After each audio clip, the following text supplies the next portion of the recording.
Hey, this is episode 5 of the Undoing podcast. This week we're talking about #MeToo, Beyond the Hashtag, with our special guest, the living legend, Pastor Pera Pera and Martha Pera.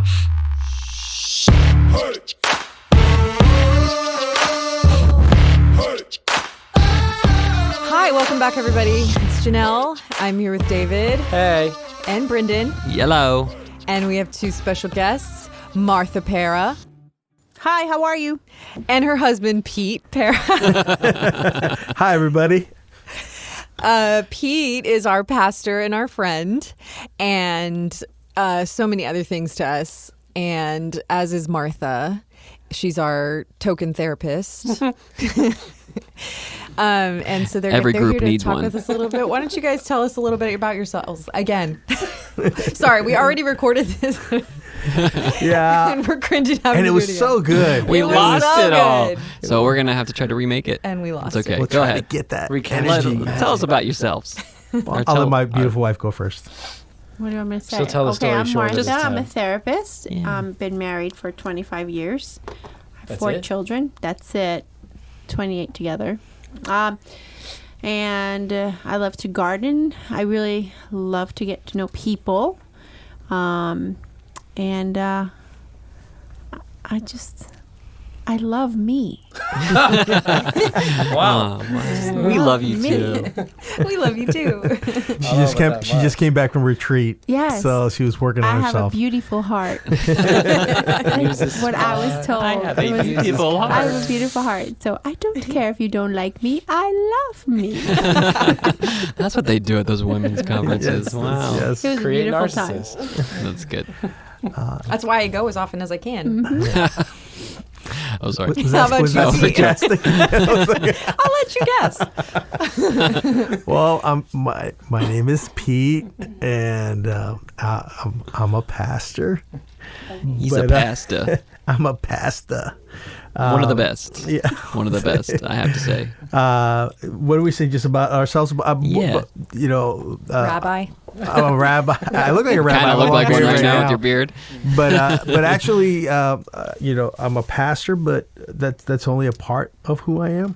I'm also first and foremost a husband and a father of 4 beautiful children. They're not really children anymore. They're Young adults. they're knocking on the door of adulthood. Sophie keeps reminding me that Victoria's 14. I don't Yes. know. I don't know why she I keeps doing need that. a reminder all the time, too. Yeah. She might look 16 or 17, but I'm also an educator. I have a degree in education, and so I like to read books. So we're about to get schooled. About to get schooled. That's right. That's it. I mean, all the podcasts are kind of crossing over my head. What have I said already? What do I need to repeat? Yeah. But It's all good. Take 3. yeah. But that's it. I'm a 50-year-old guy. I'm the old guy in the group. But you guys like to remind me that I'm not that old. No, it's really not. But I do feel old. honey, you've been feeling 50's old the new since you were 30. 20. I know. It has an old soul, Yes. which I guess is a good thing, they say. I don't know. Well, you're an old soul, too. Yeah. I don't have a soul. I sold mine. kidding. Oh. Draw one. I was going to say, it's, Yeah, no, that's one thing I don't really have. No, I'm just kidding. No, we're really happy you guys are here with us. Is there anything you guys want to share? Anything else about your hobbies? Pete's an artist. Actually, they're both artists. Martha does some painting. I do paint by numbers, and they come out awesome. They always turn out professional. Very, Yeah. very, very You would therapeutic. never even know. I'm It good is at very matching therapeutic, numbers. by the way. I do love to create in my own way. I don't create fences or houses, but I do create Children. yeah. I'm, beautiful ones. I On mean, a regular basis. I would say that being an artist is also a big part of my heart. I draw and paint when I can, not as often as I used to, because of just where I'm at in my life. But I love to build, and kind of I'm always you come to the house, they all know that I'll probably be building something new or constructing something in the back or fixing something. It really if is. not at our houses. It's I gave It's up not at your house, the it's at our last, house. my last project, other than the hurricane, my last project was at Brandon and Janelle's house. Laying down tile for them. That just popped up on my memories on Facebook. The God. very first tile being laid, and Pete down on the floor with his level, making sure it was like perfectly flat. Yep, he tiled our whole house. That was good memories. But that was the last. I said to myself, my knees could not take it anymore after that flooring.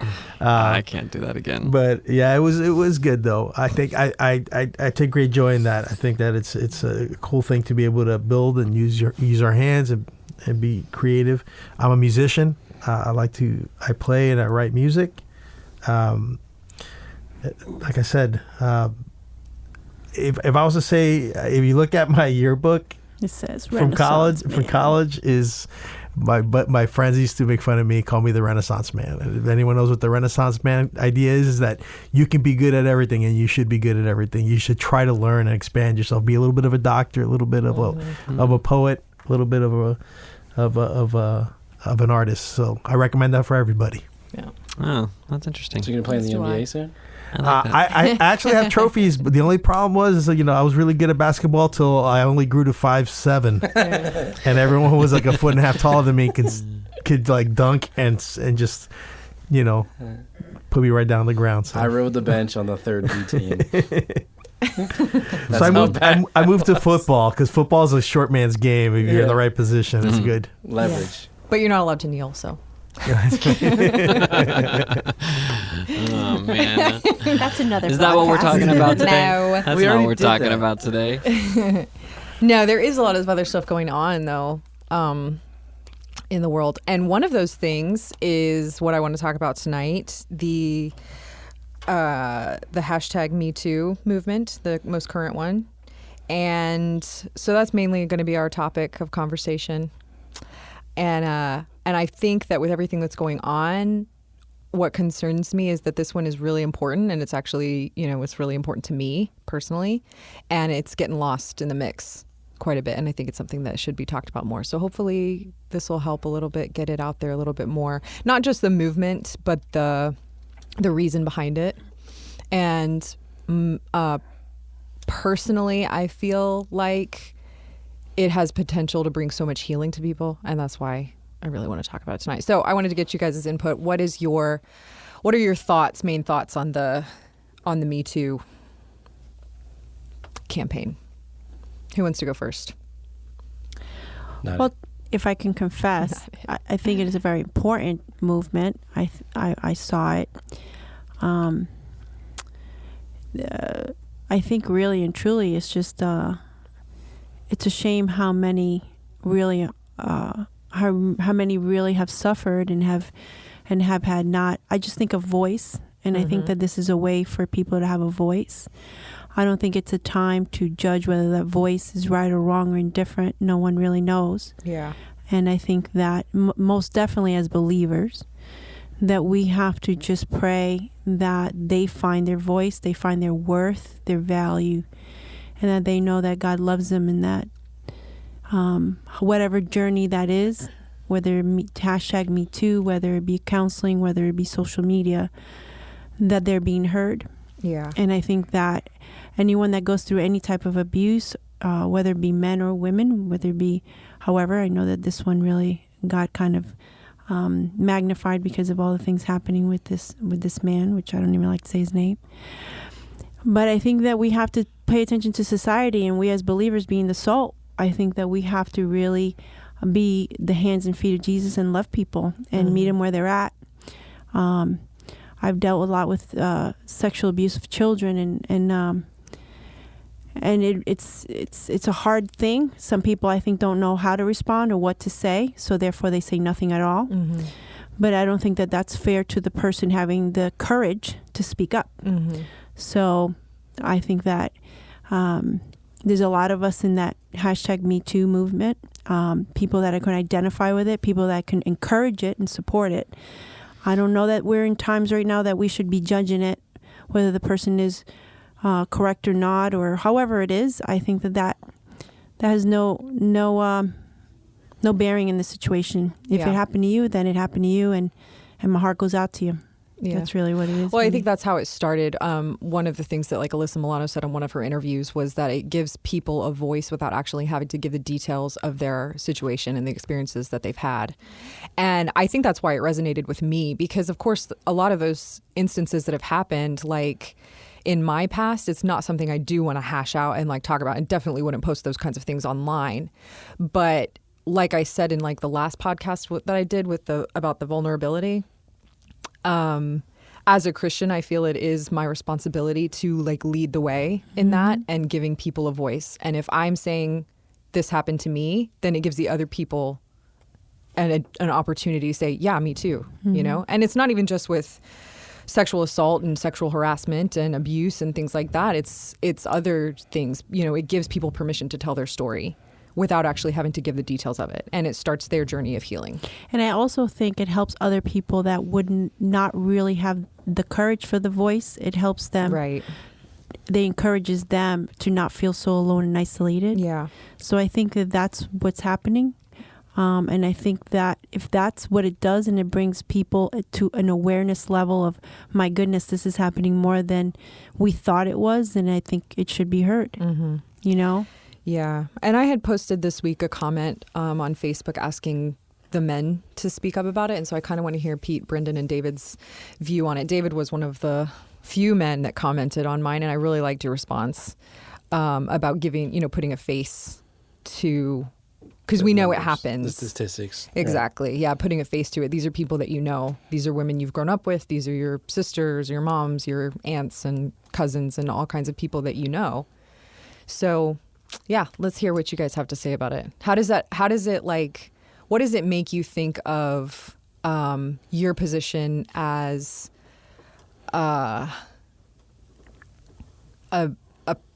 having power over women, or being a protector, or, you know what I mean? You know what I'm trying to ask? Yeah, I have a lot of feelings about this, even before it's become kind of all the social media that's kind of gotten behind it.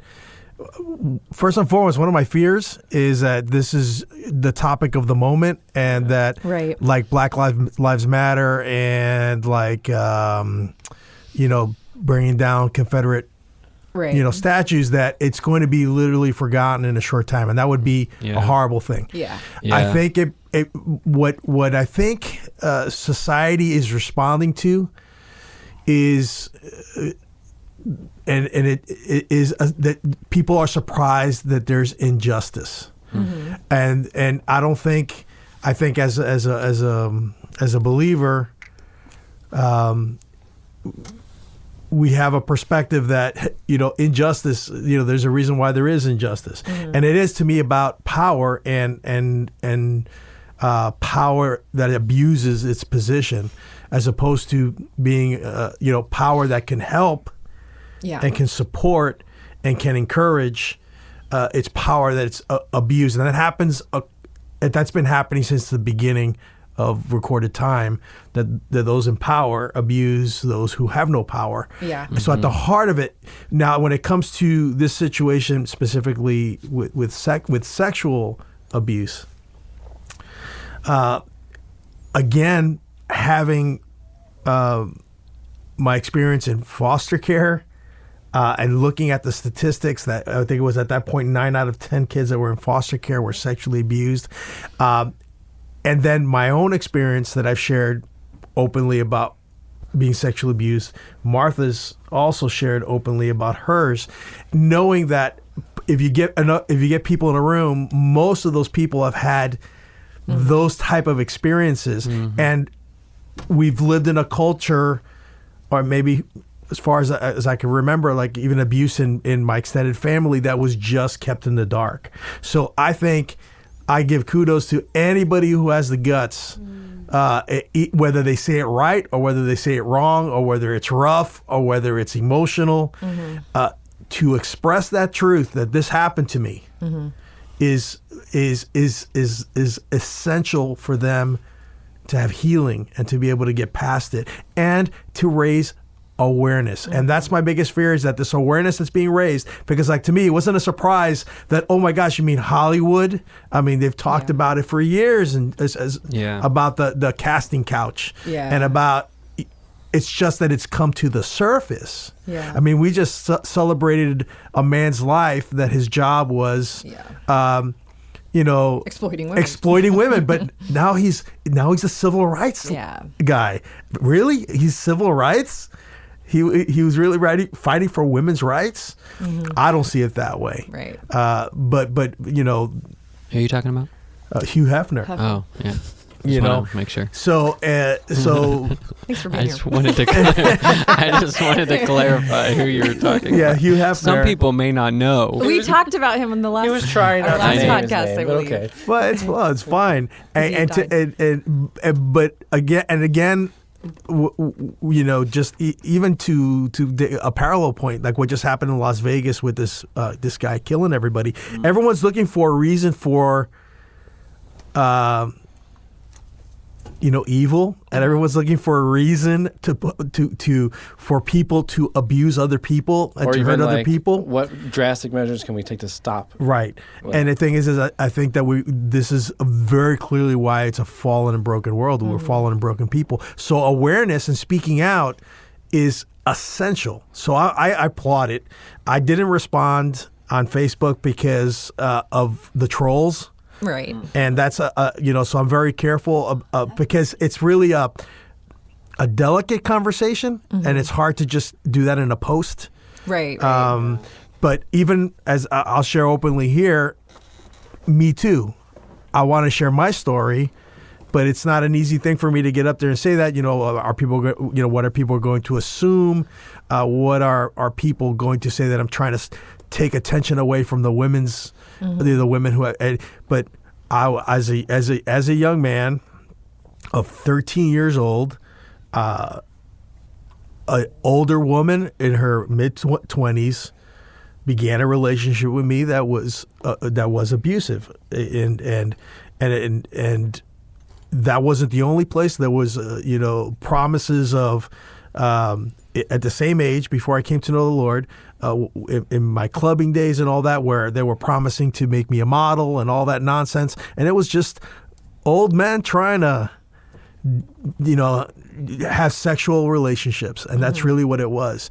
And by the grace of God, I was able to travel through that land, and the Lord took me out of it. But I think it's more prevalent than we would like to admit. But Janelle, like you said, it's very hard conversation to have for people. Yeah. So people will hide it. There's shame. They don't want to express it. They feel that they're somehow they're stigmatized by it. People are going to judge them. Even when I talk openly about the abuse that I experienced as a young child, some people don't know how to handle just the honesty and the transparency of but it's something that has to be said, because it really happens. It happens all the time. It happens everywhere.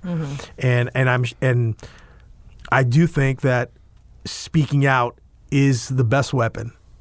And I hope it doesn't end with Harvey Weinstein. Right. I hope that we really take an honest look as a people, as a nation, to really systemic abuse of power. And it's, like I said, it goes beyond sexual abuse. It's just abuse of power. Right. People who are in power that abuse those. In most cases, as a man, I'll tell you, it's men. Yeah. Because unfortunately, in our culture and in the history of humanity, men have had the power. So they're the ones who hold the power and abuse the power. Well, that's why one of the questions I had was, I was wondering if, and I have an instance that I can share about this, but do a lot of men, good men, avoid this subject because it makes them feel powerless to protect the women or victims in those situations? I'm wondering that one of the reasons I have this question is because of something that happened to me when my ex-boyfriends was very abusive towards me, and Was this when you broke up with Brendan one time? No, definitely wasn't Brendan. But one of my ex-boyfriends was very abusive, and he was friends with my brother. And so after I broke up with the guy, my brother was still friends with him. And I told my brother what had happened and the whole situation. And he didn't believe me. Or he said he didn't believe me. He was like, whatever, you're making it sound worse than it was. And so I was really irritated and hurt that my own brother wouldn't believe me. And so one night we were in the kitchen, we were talking about something, and I was arguing with my brother about it. And my dad walked in, he's like, what are you guys fighting about? And so I told him, I was like, I don't think he should be hanging out with this guy because of what he did to me, and he's a bad guy, and I don't want Bobby hanging out with him. So, and I was like, and now my brother's being a jerk because he's, saying it didn't happen and it's not true. And my brother's shoulders started shaking. He had his back towards me. He was cooking something in the kitchen as we're talking, and his shoulders started to shake. And I was like, see, now he's laughing. He thinks it's a joke. And he turned around and his face was already, he was crying. And he said, I said it wasn't true because I didn't want to believe it. So I realized, because my brother, he doesn't show those kinds of emotions a lot. So this was a big deal for him. And so when he said this, it kind of made me think, like, he didn't want to believe it because he didn't want it to be true. And he couldn't do anything about it. So is this a common theme with men because of, like, a lot of the comments I received from when I asked the question of what men are thinking about this whole movement, it was a lot of disbelief.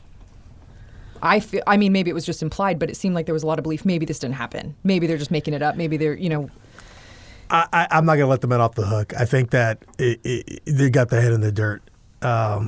Gosh, just turn on the TV from the 70s and the 80s, and you see it on film. You see it in TV shows. You see women being degraded and really a sexual assault celebrated. I mean, how many shows did you see the guys just catcalling the women down the street?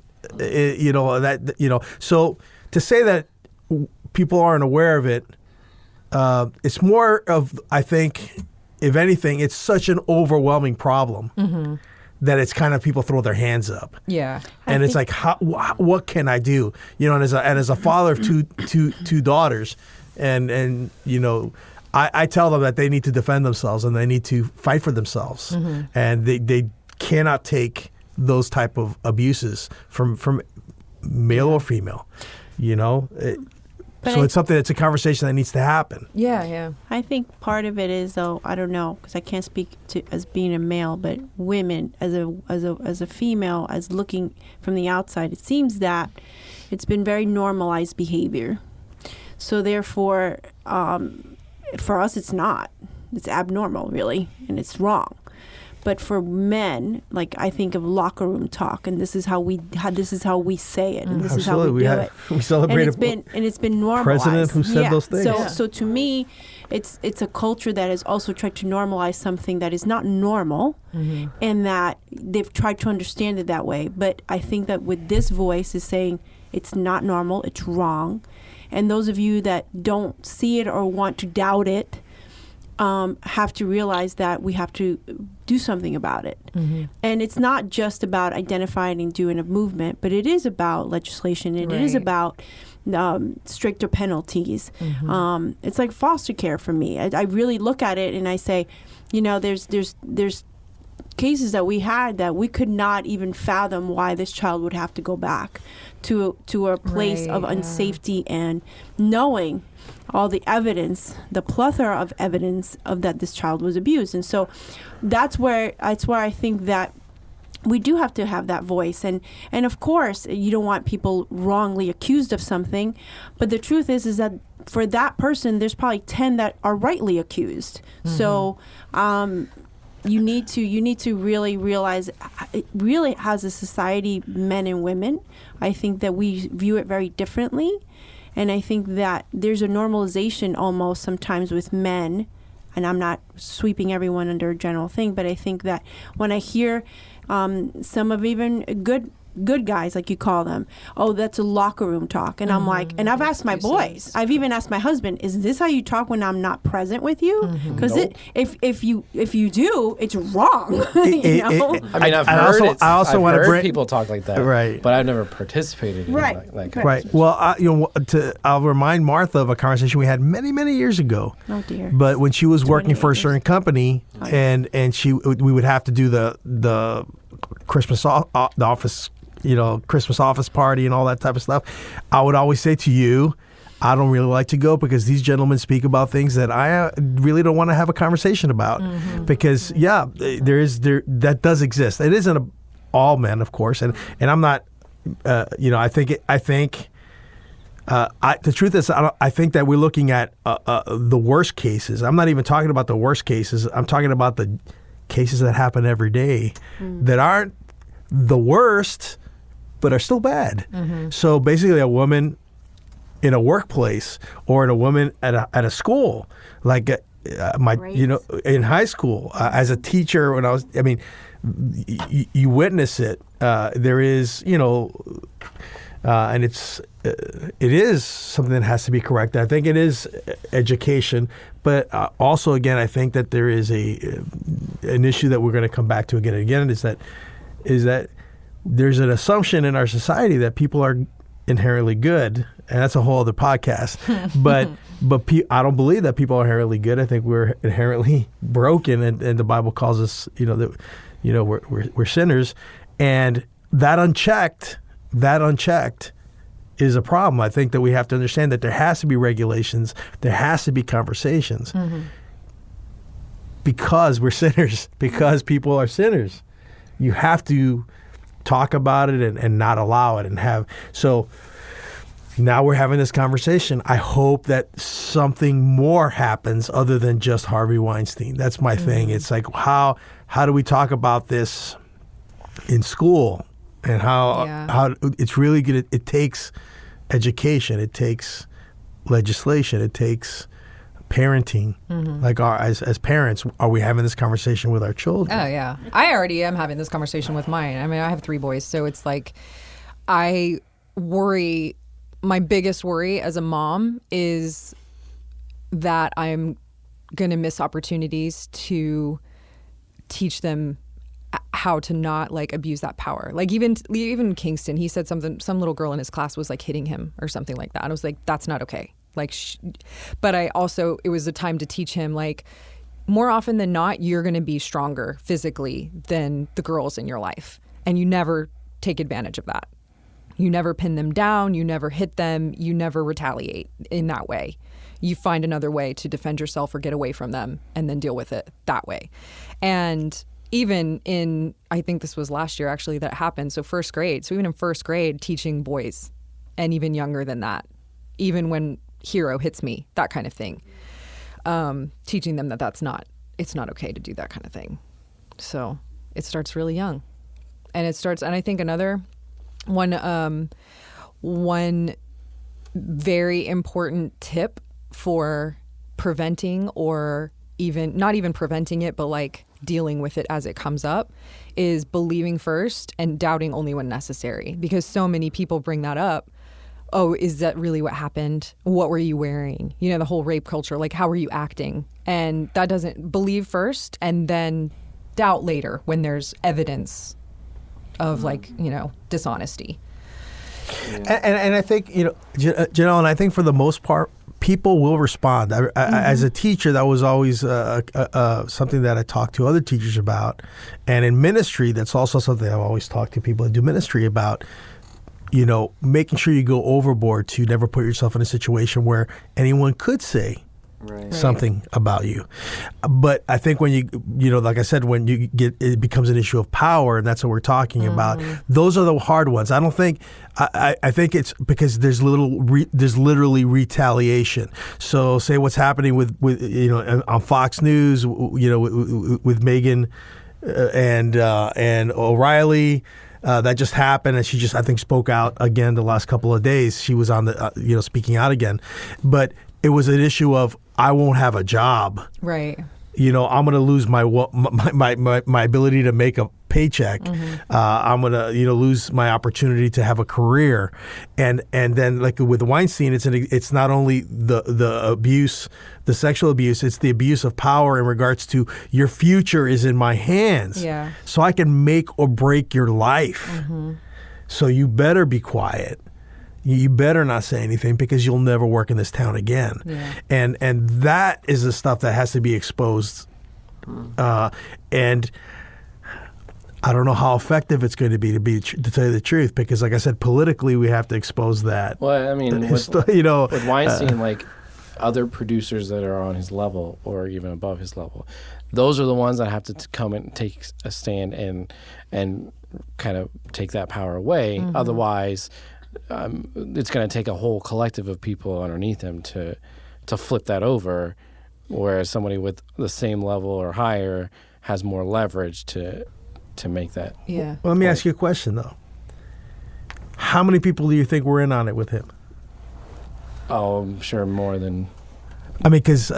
I'm sure people were in on it. Because now you're hearing the stories that this has been going around. This has been a systematic, basically his helpers to bring people up, and right. I'm not saying that there's like. I'm just saying the likelihood of action being taken is much higher with someone that recognizes there's a problem that is at his level. Granted, most of the people that probably got to his level or above his level abuse their power in that way or a different way. You're talking about people who abuse power using their power for something good rather than abusing it. Right, and that doesn't... I don't know that's... Because probably the exception. Only the people who have the power can really make the change. I mean, you could say that about Trump right now for a lot of things. Like, he has the ability to really bring unity, like that's what a president should do, and whether he chooses to do that or not is his choice. That's the biggest example, but obviously there's other examples that are maybe smaller, but I think one of my favorite artists, Kimbra, she's really cool.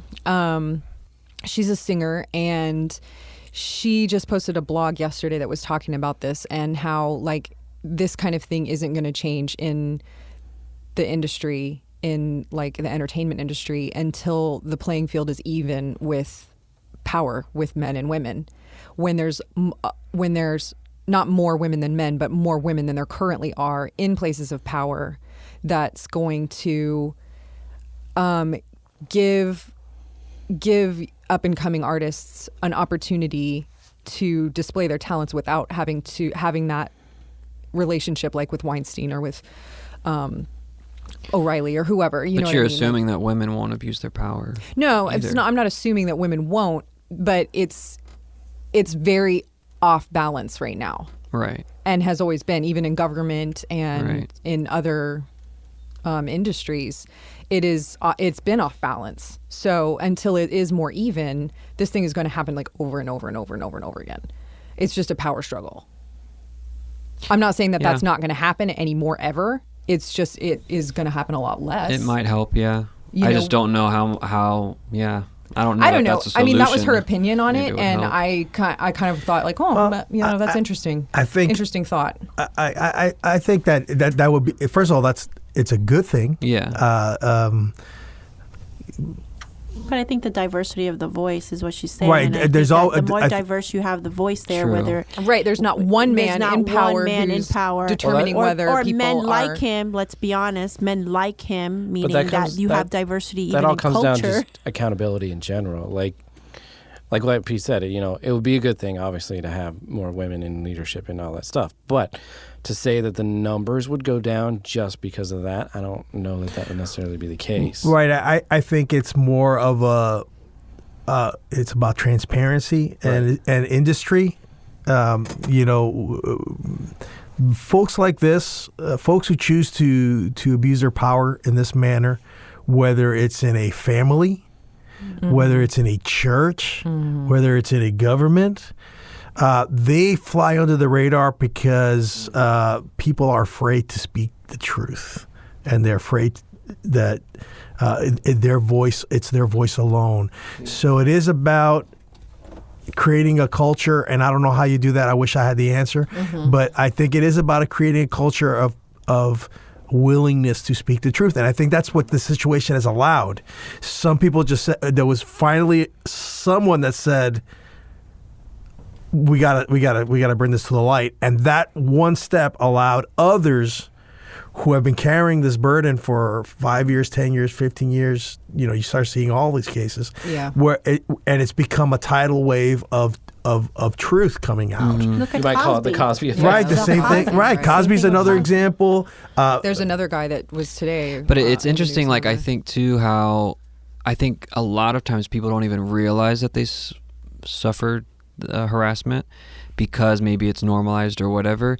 But I think the people who abuse the power, a lot of times they're just really good at either manipulation or making it seem okay, and it doesn't seem like it's bad. So you could have been going through this for years and years and years and not even knowing that it's really happening because, but to me, until it's really brought into the light, like you said. To me, these issues are so intertwined with prejudice, racism. That's why I say culture as well. Because people will argue that, well, there's really not that much Ageism. prejudice. There's really not that much. I go, these are the things that are underlying in every culture across the world. We're at least having the conversation. Can you imagine the kind of abuse that women are going through in countries where they have zero voice? Zero voice. You don't even get to hear the stories. Right. So we've made progress in our culture that at least there's a place where women, minorities are starting to have a greater voice. So I think that all those issues is awareness. But you still have friends that are deniers. It's kind of like the Holocaust deniers. What do you think it's like, this never happens. No, it happens. What it do you think happens. is the main source of The Earth is definitely flat. Yeah, right. the progress? Like, what do you think is the main source of the progress? Like, what has caused us to make so much progress? You think it's the online, like social media has really made it better, or what? I think it comes from people listening. I think people are progress comes listening when more. People listen to each other. No, I mean, what to makes it different victims. now? Like, how are we making progress? Is it like, because it seems like these things, like we were saying before, and that was my first thing too. I thought of, like, I don't want this just to be another movement that next week we're gonna forget it, the hashtag, right? Where but it does seem like it's like every day or every week there's a new one now, and I think it's good, but it also, like, is it a good thing? Like, has social media helped us in that way? Of people who come forward and actually talk about things like this. I mean, you're talking about just with mainly the sexual assault and harassment and rape and all that kind of stuff. Right. Like, social media obviously has been the platform for all of these things, bringing awareness to things lately. Rather than normalizing that it happens, oh, well, what are we going to do? We're normalizing talking about it and coming forward, and it's okay. And bringing light. And bringing light. So maybe to that's a positive thing that's come out of social media. I mean, we talk about all the negative things about social media, but I mean, I think especially like with this hashtag, yes, it's another hashtag, but it is normalizing. At least it starts a something. conversation. My hope that it's not that people are not satisfied with just the hashtag. With just the hashtag, Right. Because that's my little pet peeve. Right. Everyone thinks that they're changing the world because they're hashtagging, and it's like, no, that's a good thing, but we actually have to do things too. We have to, in the real world, we have Like, to for help instance, victims. like- We have to, One of the things protest when we need to protest, and we have to raise awareness.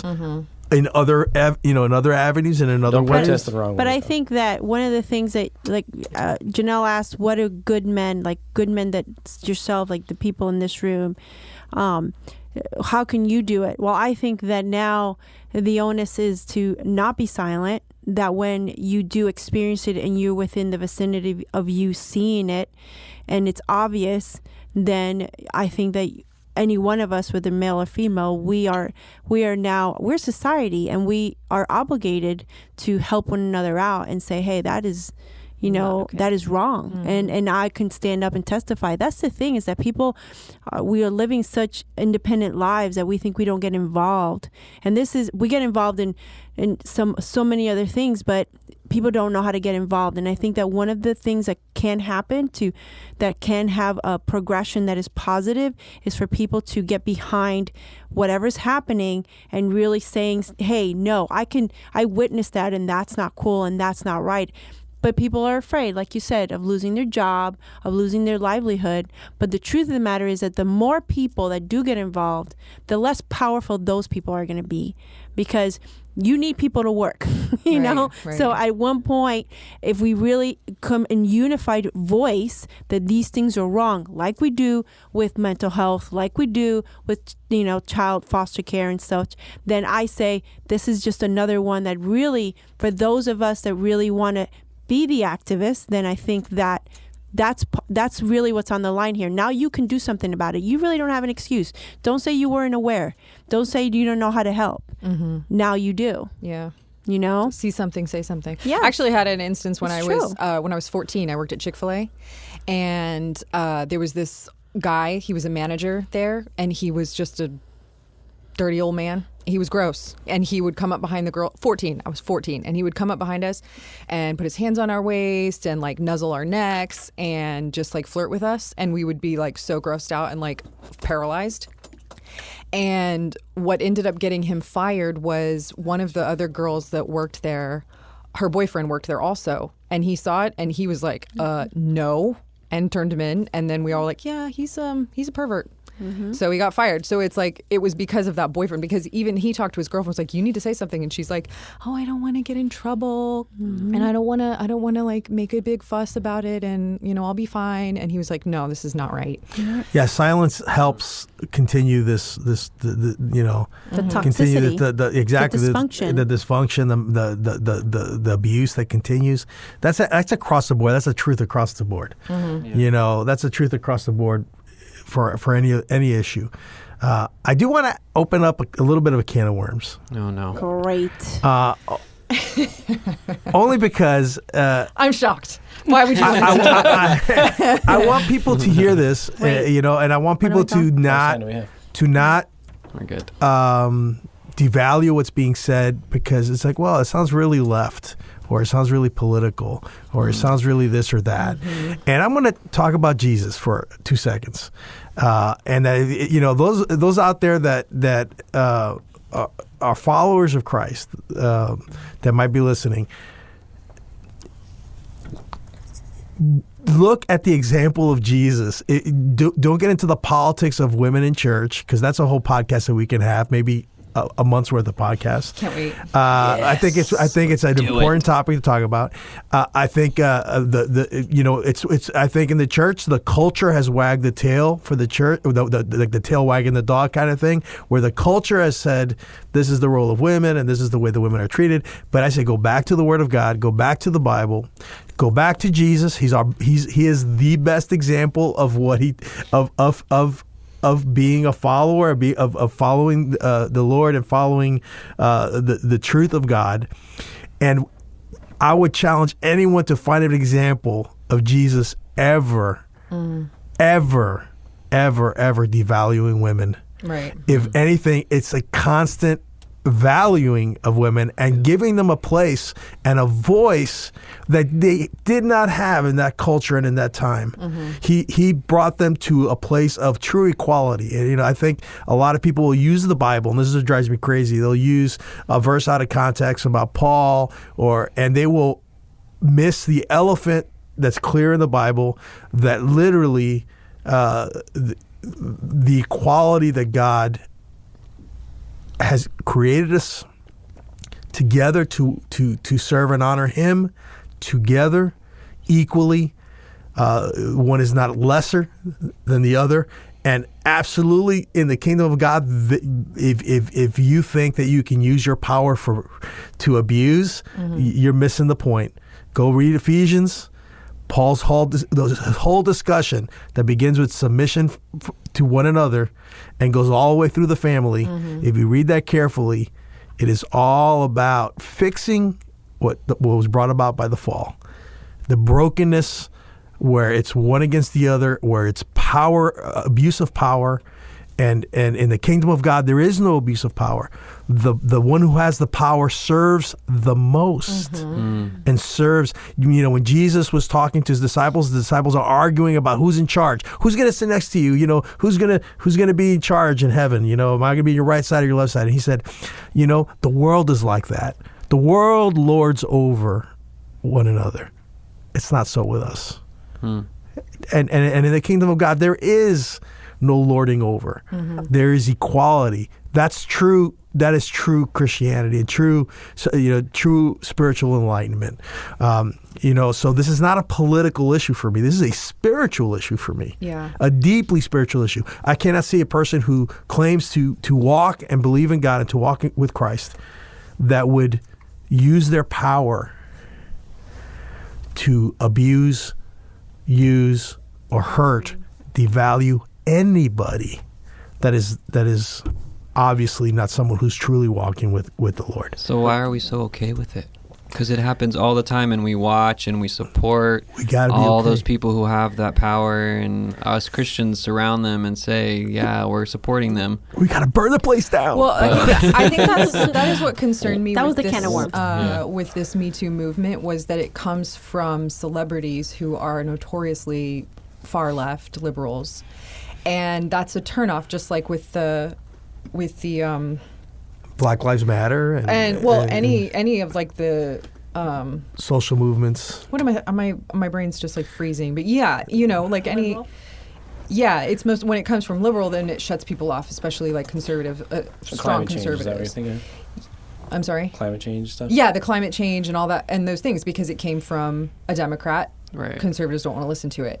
This is something that everybody needs to be listening to, whether it comes from liberals or conservatives or whatever. This is a humanity thing. So I think they all are. All the issues are. I think really. we've mixed it, and Me Too is not a political. Right. We've mixed it, and we it's so easy just to put things under one column, and I think that's part of people not knowing how to handle it, because you can be a conservative, and if you really look, like Pete said, at scripture, and you really see the social injustice, whether it be women or men or minorities or slaves and masters or all that stuff, you realize, gosh, the heart of God grieves, and he's telling us to treat people with love and dignity and respect. And so to me, that's not whether Democrat or Republican, I think, or independent. I think that's us being humans. Yeah. Us, loving people the way Christ loves people. Yeah. I don't think Christ checks our voting card.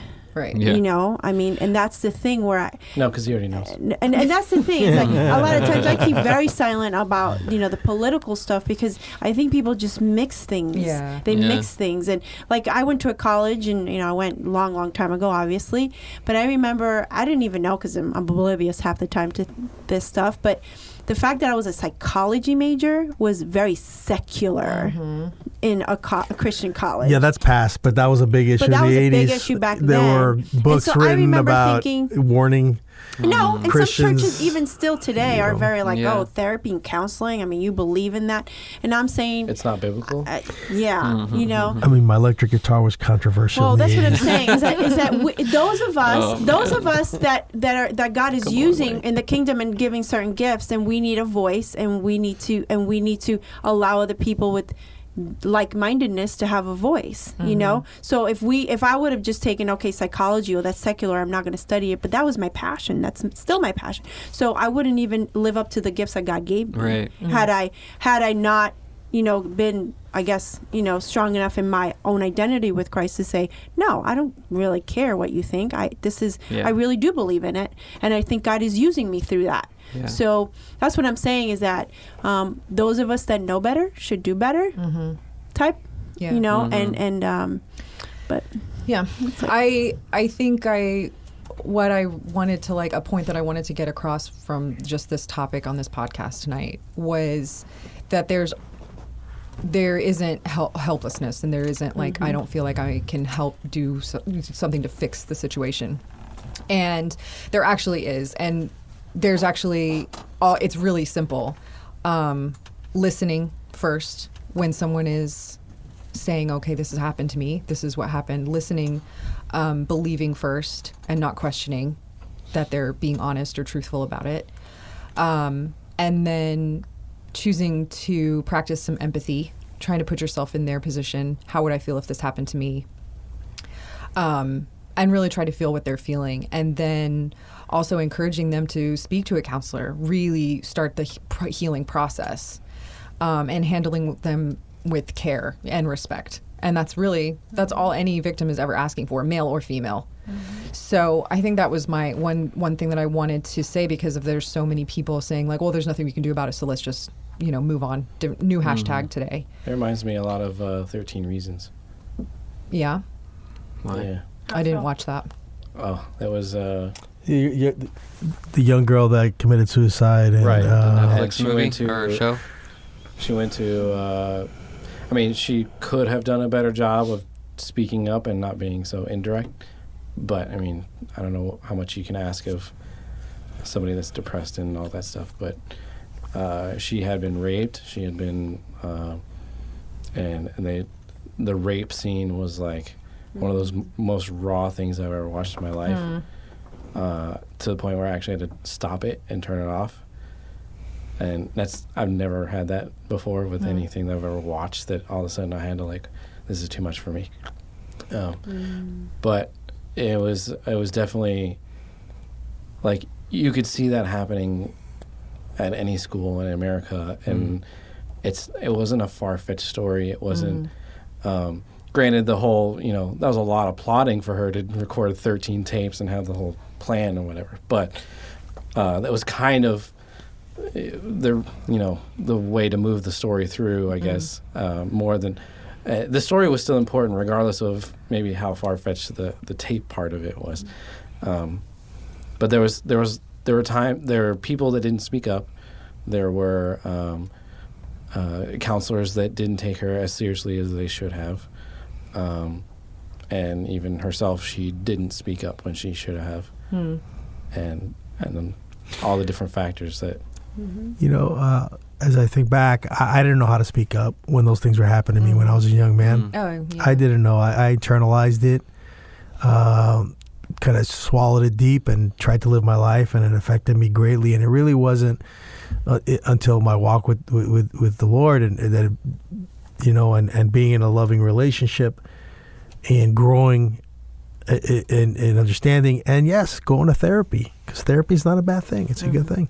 And it was, all those things, but really honestly, being in a safe relationship really helped me be able to express those things. Thank you, honey. You're welcome, sweetheart. And really, the Lord kind of teaching and opening those things, and there's a verse of the Bible that He comforts us so that we can then in turn comfort others. So I think that to be able to really teach people to be able to express themselves and to be to truly express what they're feeling and what they've experienced, as opposed to what usually happens to young kids and doing youth ministry for so many years, is that they're pretty much told to be quiet, and we don't really want to hear it. And then when they do express it, the parents don't know how to handle that and will lash out at the children sometimes, if a child has been abused or if they've begun to do drugs or things of that nature. So it really, we have to create an environment in our homes, in our church communities, Definitely. okay, with our friends in our schools, where we actually talk. Yeah. We Can I actually just say talk. one thing, and it goes back to Like what we were pleasantries, saying right? before, is that we also teach others how to have a voice. Like, one of the things in therapy that I'm always like so surprised at, not surprised, but I'm taken aback, is that people will ask me things, obviously because we process things and things. They'll ask me, well, that's not right? And I'm like, it's neither right nor wrong. It's your voice. It's your feelings. No one, and so a lot of the times I don't think that what you said is they don't know how to even really express it. And I think that those places that are safe for people, those of us that know better, need to be able to teach and encourage people that they are not alone. Yeah. And that as afraid as they are at the time, that they might not be believed, Right. that you will believe for them, and that you will believe and be their voice for them until such time that they have the courage to pick it up and say something. Yeah. So Yeah. I think that that's, especially as a believer, I think that that is one of the things that God is really looking for us to really just be the one another. Yeah. For me, that's really one of the things. Like, I mean, so many times I've sat down in front of a person and they're like, he's like, no one's ever said that to me. No one's given me permission. Mm-hmm. And they've always said, well, that's a sin, or you can't think that way, or that's wrong. And I'm like, you know what? It could be wrong, but we believe in a God that will correct it by the power of his Spirit, and he's good. Yeah. You know, so that's all I want to say with that, is that I think that sometimes when we talk about how do we make progress, how do we really help? Well, those of us that could be a voice for someone when they can't have a voice, and that's what we do. Yeah. Yeah. That's good. I also think, like, if you don't, like, the people who don't know, like, it seems like too big of a problem, you don't know what to do, you don't think, like, you can do anything, listening is really enough. Yeah. Just to listen, and to actually listen, like you were saying, and not just brush it off or say, oh, that didn't happen, or whatever. Well, and really recognizing and affirming, yes, you were hurt, you were wronged, and Right. I'm here for you. Right. Goes a long way.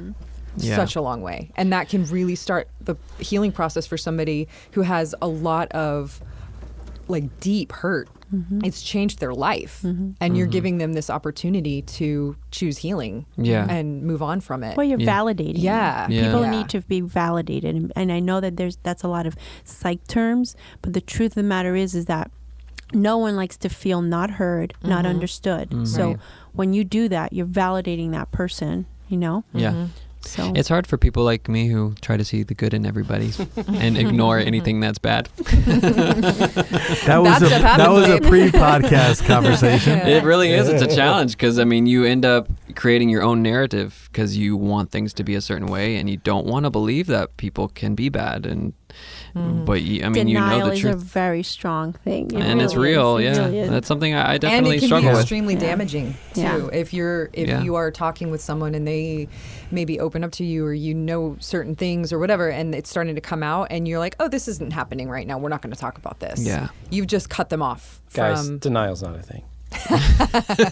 No, it's not. It doesn't exist. Doesn't This exist. doesn't exist. Oh my goodness. Well, we're going to Good wrap combo. up, but I really appreciate you guys all talking about this with me tonight, because Yeah. this is an important topic to me personally. It's dear to my heart. So, and for other people to find freedom and find healing on this subject, especially. It means a lot to me. So thank you guys for being here. Pete and Martha, welcome. hope we'll have you again soon. For sure. And we'll talk to you all next time. Thanks for listening. Bye-bye. See you later. Bye now.